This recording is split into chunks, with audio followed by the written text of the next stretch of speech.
Now let's do some of the numericals. Question number first is, a potential difference of 200 volt is applied across the ends of a conductor of resistance 50 ohms. Calculate the number of electrons flowing through it in 1 second. तो सबसे पहले तो देखिए कि given क्या क्या है अपने को. A potential difference of 200 volt, potential difference अपने को दे दिया है.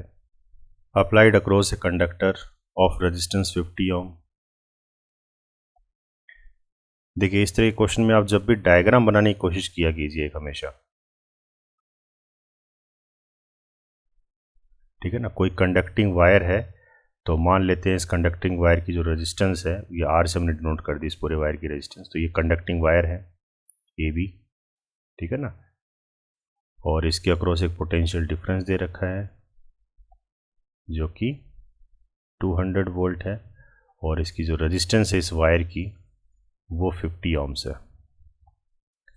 Calculate the number of electrons flowing through it. कितने इलेक्ट्रॉन्स उसमें से फ्लो करेंगे, नंबर ऑफ इलेक्ट्रॉन्स ना, sorry, n is equal to number of electrons हमें निकालने हैं, और टाइम दे रखा है फॉर 1 सेकेंड. 1 सेकेंड में कितने फ्लो करेंगे, तो ये अपने को दे रखा है 1 सेकेंड, ठीक है. तो these things are given, we have to find out the number of electrons. तो as per Ohm's law V equals to क्या होता है, V इक्वल्स टू IR. तो I क्या होगा, V अपॉन R. तो 200 अपॉन 50, तो ये आ गया 4 एम्पियर. तो ये तो हो गया आपका करंट, ठीक है ना. हमें N निकालना है, तो करंट और N इसमें कोई रिलेशन है. तो करंट का देखिए एक फॉर्मूला ये भी है, the amount of charge flowing per unit time, ठीक है ना. और Q की जगह हम लिख सकते हैं NE, ठीक है ना. As per quantization of charge we can write Q is equal to NE.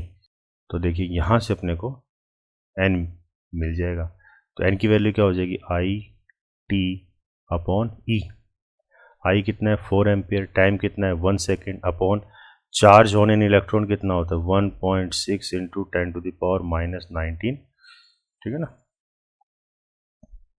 तो इसको जब आप सॉल्व करोगे you will get 2.5 into 10 to the power 19.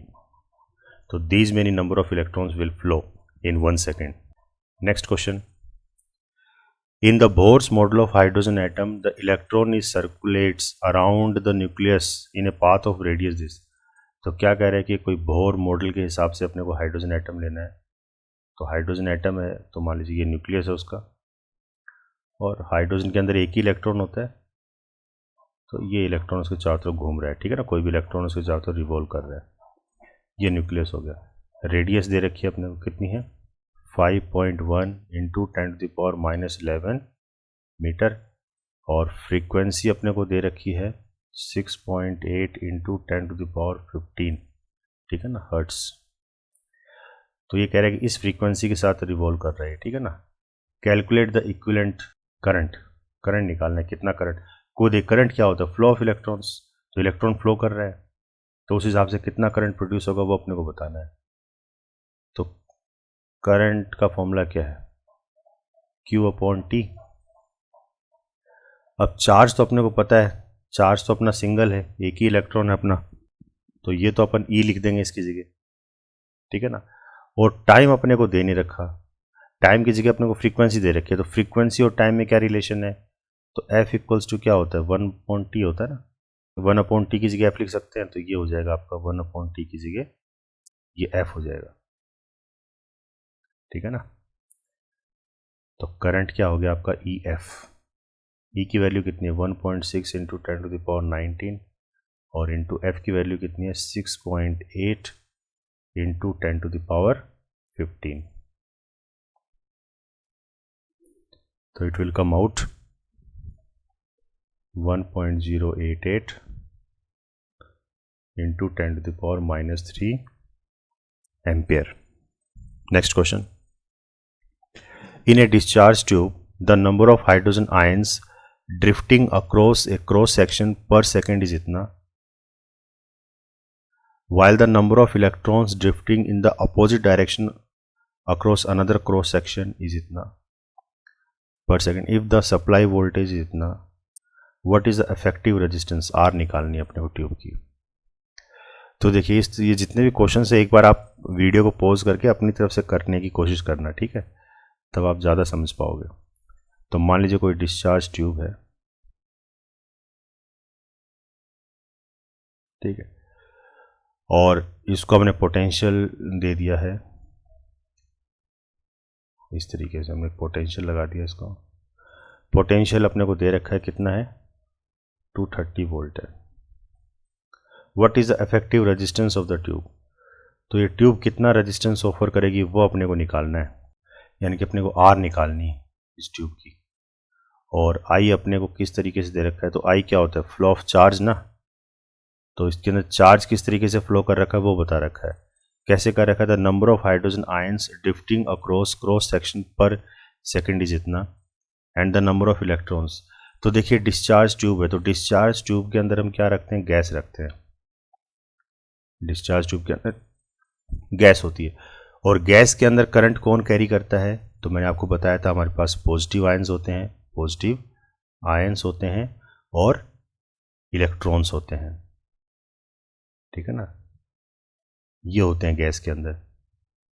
Liquid के अंदर क्या होते हैं, पॉजिटिव और नेगेटिव आयंस। सॉलिड्स के अंदर क्या होते हैं, इलेक्ट्रॉन्स, जो करंट को कैरी करते हैं। तो यहाँ पे पॉजिटिव आयंस और इलेक्ट्रॉन्स हैं, तो जाहिर सी बात है दोनों पे चार्ज अपोजिट होता है, तो एक दूसरे की तरफ आएंगे। तो अब क्योंकि बैटरी का ये एंड पॉजिटिव है, ये एंड नेगेटिव है, तो इलेक्ट्रॉन इस तरफ मूव करेंगे। तो ये मान लीजिए आपके इलेक्ट्रॉन हैं जो कि इस तरीके से मूव कर रहे हैं, ठीक है ना, और आपके जो पॉजिटिव चार्ज है, पॉजिटिव चार्ज को आप प्लस से डिनोट कर लो, ये आपके इस तरीके से मूव करेंगे क्योंकि नेगेटिव एंड की तरफ अट्रैक्ट होंगे, ठीक है ना। यही कह रहा है, in a discharge tube the number of hydrogen ions drifting across a cross section per second is इतना, तो इतने तो पॉजिटिव आयंस ड्रिफ्ट हो रहे हैं, और the number of electrons drifting in the opposite direction across cross section is इतना, इतने इलेक्ट्रॉन्स ड्रिफ्ट हो रहे हैं। तो नंबर ऑफ पॉजिटिव आयंस कितने हैं, वो है 1 × 10⁻18, और नंबर ऑफ इलेक्ट्रॉन्स कितने ड्रिफ्ट हो रहे हैं, वो है आपके 2.7 × 10⁻18। पोटेंशियल अपने को दे दिया 230 वोल्ट, करंट अपन यहाँ से निकाल सकते हैं, और आर अपने को फाइंड आउट करनी है, ठीक है। तो एज पर ओम्स लो V = IR, और R क्या होगा अपना, V/I। तो अपन I निकाल लेते हैं एक बार, I की वैल्यू क्या निकलेगी।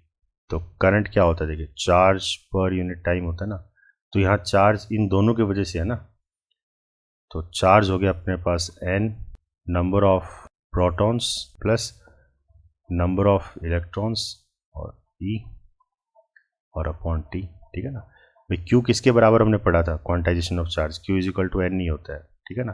N क्या है, नंबर ऑफ चार्ज है, तो यहाँ नंबर ऑफ चार्ज जो है वो आपके number of protons plus number of electrons हैं, ये दोनों मिलके हैं, ठीक है ना।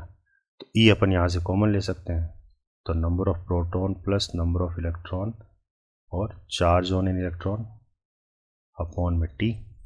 नंबर ऑफ प्रोटॉन्स कितने हैं, 1 × 10⁻18 प्लस 2.7 × 10⁻18, और चार्ज की वैल्यू होती है 1.6 × 10⁻19 अपॉन में टाइम कितना है, 1 सेकेंड, क्योंकि पर सेकेंड की बात हो रही है ना, हर बार पर सेकेंड, ठीक है, दोनों ही केस में पर सेकेंड है,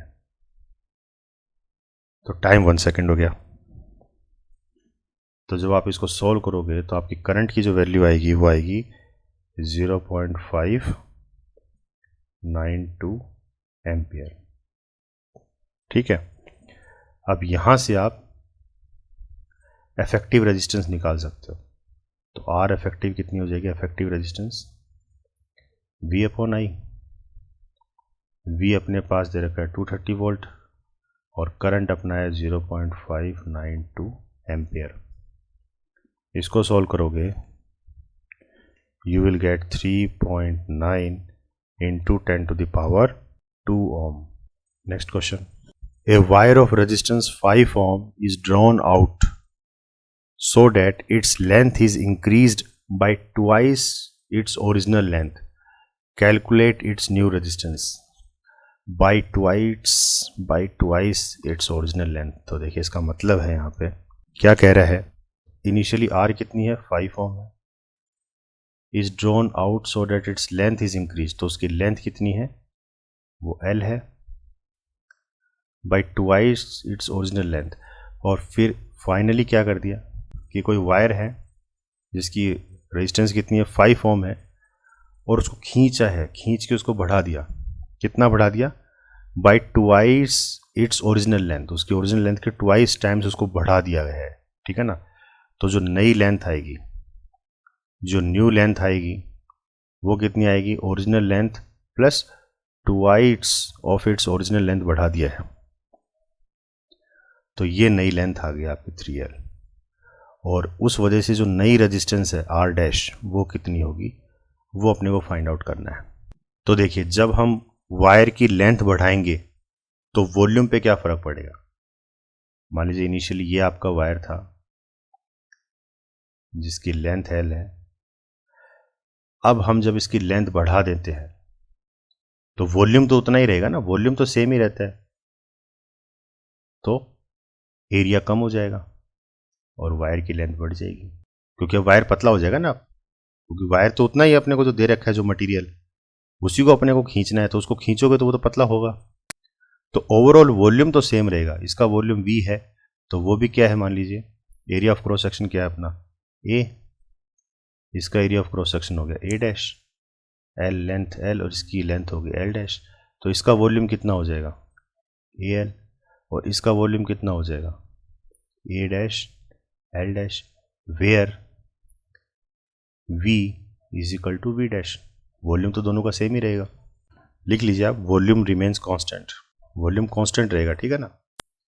तो यहाँ से आप क्या निकाल सकते हो, जो नया एरिया है वो निकाल सकते हो। यहाँ पे एरिया क्या है आपका A है, तो यहाँ जो नया एरिया आया A डैश वो अपने को निकल जाएगा।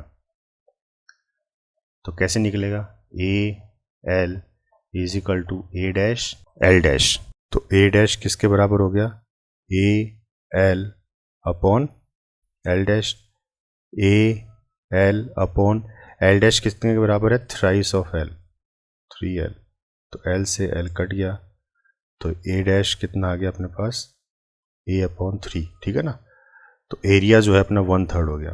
तो यहाँ से अब अपन नई रेजिस्टेंस निकाल सकते हैं। तो यहाँ पे रेजिस्टेंस कितनी आ रही थी, तो रेजिस्टेंस कैसे निकाल सकते हो, कौन सा फॉर्मूला यूज़ करेंगे जिसमें लेंथ भी हो एरिया ऑफ क्रॉस सेक्शन भी हो, R is equal to rho L upon A, तो ये R डैश बन गई ना R डैश, तो रो L डैश और A डैश। अब देखिए जो रजिस्टिविटी है वो भी सेम रहेगी, अगर इसकी हम R देखें तो इसकी R क्या निकलेगी रो L अपॉन A निकलेगी, और जो रजिस्टिविटी होती है मटेरियल की, एक पर्टिकुलर मटेरियल की रजिस्टिविटी क्या होती है सेम ही रहेगी। तो देखिए इस एक्सप्रेशन में क्या चेंज हो जाएगा, रो L डैश की जगह हम लिख सकते हैं थ्राइस ऑफ L, और अपॉन A डैश की जगह लिख सकते हैं अपन A अपॉन 3, तो ये एक्सप्रेशन हो जाएगा आपका रो L अपॉन A, और ये 3 ऊपर जाएगा तो ये 9 आ जाएगा इधर, ठीक है ना। तो 9 और रो L अपॉन A, इस पूरे की जगह आप ये लिख सकते हो R, तो ये हो गया R। तो जो नई रेजिस्टेंस आई वो 9 टाइम्स ओरिजिनल रेजिस्टेंस के बराबर हो गई, और ओरिजिनल रेजिस्टेंस अपने को कितनी दे रखी है 5 ओम दे रखी है, तो 5, तो ये कितना हो जाएगा 45 ओम। क्लियर है। नेक्स्ट क्वेश्चन देखिए, सेम एज अबव, सेम ऊपर वाले जैसे ही है। क्या किया इधर, here length is increased to twice its original length, यहाँ पे लेंथ को ओरिजिनल लेंथ के ट्वाइस इंक्रीज किया है, मतलब 2, ठीक है ना। यहाँ पे क्या था बाई था, by twice its original length increase किया था, यहाँ पे 2 twice its original length increase किया है। तो इस वर्ड्स इनका ही फर्क है बस, ठीक है ना, बाई और 2 का फर्क है। यहाँ पे लेंथ आपकी क्या हो जाएगी, जो नई लेंथ बनेगी आपकी L डैश वो क्या हो जाएगी आपकी L plus L, that is 2L हो जाएगी, ठीक है ना। जबकि यहाँ पे नई लेंथ क्या हो रही थी आपकी 3L हो रही थी, ठीक है, बस इतना ही फर्क है। बाकी जैसे हमने ऊपर वाला क्वेश्चन किया था वैसे ही करना है इसको भी, ठीक है ना। तो लेंथ 2L हो जाएगी, तो एरिया क्या आ जाएगा, नया एरिया ये हाफ हो जाएगा, फिर ये A/2 हो जाएगा, ठीक है ना। रजिस्टिविटी सेम रहेगी, तो आप निकाल सकते हो इसमें। तो इसमें देखा जाए तो जो न्यू रेजिस्टेंस बनेगी वो आपकी बन जाएगी 4 टाइम्स ओरिजिनल रेजिस्टेंस, ठीक है ना। तो आपका आंसर आएगा इसमें 4 × 5 that will be 20 ohm. Clear. तो एग्जाम में एक चीज़ का ध्यान रखना कि कैसे बोला है, बाई और 2। Clear. Next question, 2 wires of equal length, one of aluminium and the other of copper, have the same resistance. Which of the 2 wires is lighter? 2 wire लिए हमने, एक एल्युमिनियम का है एक कॉपर का है, और दोनों ही वायर इस तरीके से लिए हैं कि दोनों की रेजिस्टेंस सेम है। मैंने आपको कहा था देखिए 2 different material wires can have same resistance हो सकती है, पर उनकी रेजिस्टिविटी सेम नहीं होगी। Which of the 2 wires is lighter, अब इनमें से हल्का कौन सा है, मास डेंसिटी कम किसकी है वो आपको बतानी है। Hence explain why aluminium wire are preferred over overhead power cables. ठीक है, रेजिस्टिविटी सबकी दे रखी है, रेजिस्टिविटी ऑफ एल्युमिनियम दे दिया, रेजिस्टिविटी कॉपर दे दिया, रिलेटिव डेंसिटी दे दी दोनों की, एल्युमिनियम की और कॉपर की।